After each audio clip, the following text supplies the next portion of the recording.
안녕하세요. 오늘은 수십 년간 국가안보라는 이름 아래 좀 희생을 감내해온 곳이죠.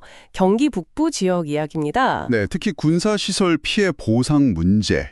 이게 참 해묵은 과제입니다. 맞습니다. 저희가 관련 기사나 분석 자료들을 좀 보니까요. 포천시하고 동두천시, 이 두 도시의 접근법이 아주 뭐랄까 흥미롭게 다르더라고요. 네, 그렇죠. 한쪽은 아주 철저하게 데이터, 그리고 어떤 시스템 구축, 이런 걸로 해법을 찾으려 하고요. 다른 한쪽은 그동안 쌓인 희생, 그 정당성을 아주 강하게 호소하면서 여론전에 좀 더 기대는 모습입니다. 그래서 오늘 저희가 할 일은 이 두 전략이 구체적으로 뭔지, 또 배경은 어떤지 이걸 좀 파헤쳐보는 거죠. 네, 그래서 당신께서 이 복잡한 사안의 핵심을 좀 파악하시고 또 어떤 방식이 이게 정말 현실적인 변화를 가져올 수 있겠구나 판단하시는 데 좀 도움을 드리고자 합니다. 좋습니다. 그럼 바로 포천시 이야기부터 시작해 볼까요? 자료를 보면 포천은 확실히 피해의 객관화, 여기에 딱 승부를 거는 것 같아요. 맞습니다. 연구단까지 꾸렸죠? 네, 보니까 뭐 사격장 소음, 진동, 아니면 뭐 면적, 운영 빈도 이런 구체적인 지표들을 개박했더라고요. 네, 그걸 통해서 피해 규모를 그냥 힘들다가 아니라 아예 숫자로 보여주려는 시도죠. 그 핵심은 그 데이터를 결국 지방 교부세 같은 실제 정책 결정 과정에 반영시키려는 거고요. 그렇죠. 이만큼 구체적인 피해가 있으니 제도적으로 이걸 보상 기준에 넣어달라. 이렇게 요구하는 겁니다. 심지어 민관, 군이랑 국회가 같이 이야기하는 공식 소통 협의체 이것까지 만들어서 아예 틀을 짜고 있더라고요. 네, 상당히 체계적인 접근인데 근데 이게 뭐랄까 정말로 정책 변화를 이끌어낼 만큼 효과가 있을까요? 좀 데이터만으로 모든 걸 해결할 수 있을까 이런 생각도 들거든요. 바로 그 지점이 포천 방식의 장점이면서 동시에 한계점이라고 할 수 있습니다. 아하. 객관적인 숫자는 정책 만드는 사람들을 설득할 때 아주 논리적인 근거가 되죠. 그건 분명합니다. 네. 하지만 주민들이 매일 느끼는 그 불안감이라든지 아니면 삶의 질이 떨어지는 거 이런 정성적인 고통을 숫자가 다 담아내긴 좀 어렵죠. 그렇죠. 그 미묘한 부분들이 있으니까. 네. 그리고 또 어렵게 데이터를 만들어도 이게 중앙정부 정책에 바로바로 연결이 안 되는 그런 현실적인 벽도 분명히 있고요. 그렇군요. 그럼 이번엔 동두천시로 가보죠. 동두천시는 어떤 카드를 내밀고 있습니까? 자료에서는 훨씬 좀 격정적인 모습이던데요? 동두천시는 그 수십 년간 미군 기지 등으로 인한 희생의 역사, 이걸 굉장히 강조합니다. 그리고 국가 안보에 기여했다는 정당성, 이건 전면에 내세우는 거죠. 역사와 정당성? 네. 그리고 정부가 약속을 안 지켰다, 이런 문제도 계속 제기하고 있고요. 주로 이제 시민단체가 중심이 돼서 집회나 1인 시위, 심지어 삭발시까지 하면서 아주 강하게 목소리를 내는 방식입니다. 와, 삭발시까지. 상당히 강경하네요. 네.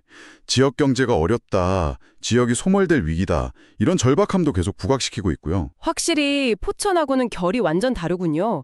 그런데 이런 강한 외침, 이게 실질적인 보상 정책 마련으로 이어지는 데는 좀 한계가 있다, 이런 분석도 있더라고요. 네, 그런 비판적인 시각이 있습니다.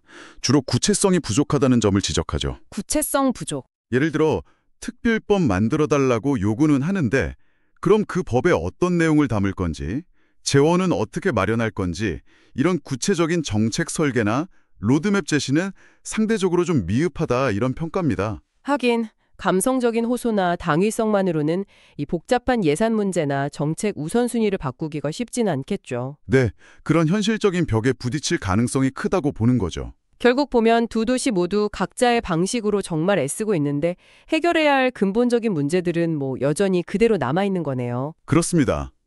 피해 범위를 어디까지 인정할 거냐? 네. 또 객관적인 보상 기준은 어떻게 만들 거냐? 계량화 문제죠. 어렵죠, 그게. 책임은 그럼 국가가 지냐, 지자체가 지냐? 절차는 또 공정하게 할 수 있냐? 예방책은 뭐냐? 법적 근거는 어떻게 강화할 거냐? 특별법 같은 거요? 이런 핵심 쟁점들이 산적해 있습니다. 정말 복잡하네요. 네, 그래서 전문가들은 보통 두 가지를 같이 강조합니다. 하나는 그래도 포천시처럼 피해를 최대한 객관화하고 구체적인 정책 대안을 만드는 그런 전략적인 접근이 일단 필요하다는 거고요. 전략적 접근? 다른 하나는 이게 중요한데 비슷한 어려움을 겪는 지역들끼리 좀 힘을 합쳐야 한다는 겁니다. 연대하는 거죠. 연대. 네, 공동으로 좀 심층적인 정책 연구도 하고 그래서 협상력을 키워야 한다. 개별적으로 외치는 것보다는 공동의 논리와 목소리가 더 큰 힘을 발휘할 수 있으니까요. 하긴 뭉치면 좀 더 힘이 실리겠죠. 시민들의 역할도 빼놓을 수 없을 것 같은데요. 결국 그 지역에 사는 분들 목소리가 중요할 텐데. 그럼요. 물론입니다. 꾸준히 여론을 만들고 정책 과정도 좀 감시하고 그리고 아까 말한 민관군 협의체 같은 그런 논의의 장에 적극적으로 참여해서 대안도 제시하고 이런 노력이 정말 중요합니다. 시민들의 그런 지속적인 관심과 참여가 어떻게 보면 실질적인 제도 변화를 이끌어내는 가장 근본적인 동력이라고 할 수 있겠죠. 네. 오늘 저희가 살펴본 것처럼 군사시설 피해 보상이라는 이 오래된 과제를 두고 포천구다 동두천은 정말 가를 해법을 찾고 있습니다. 네, 뚜렷한 대조를 보이죠.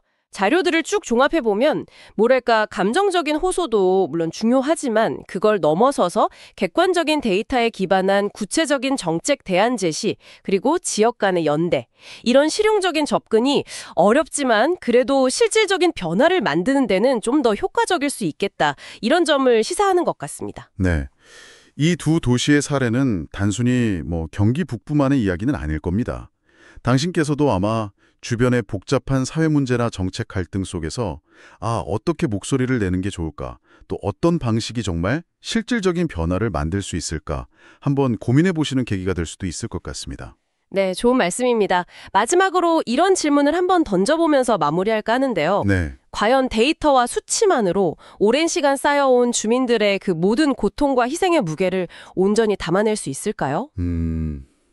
어려운 질문이네요. 만약 그렇지 않다면 숫자로 표현되지 않는 그 가치들은 정책 결정 과정에서 어떻게 존중받고 또 반영되어야 할까요? 한 번쯤 깊이 생각해 보시면 좋겠습니다.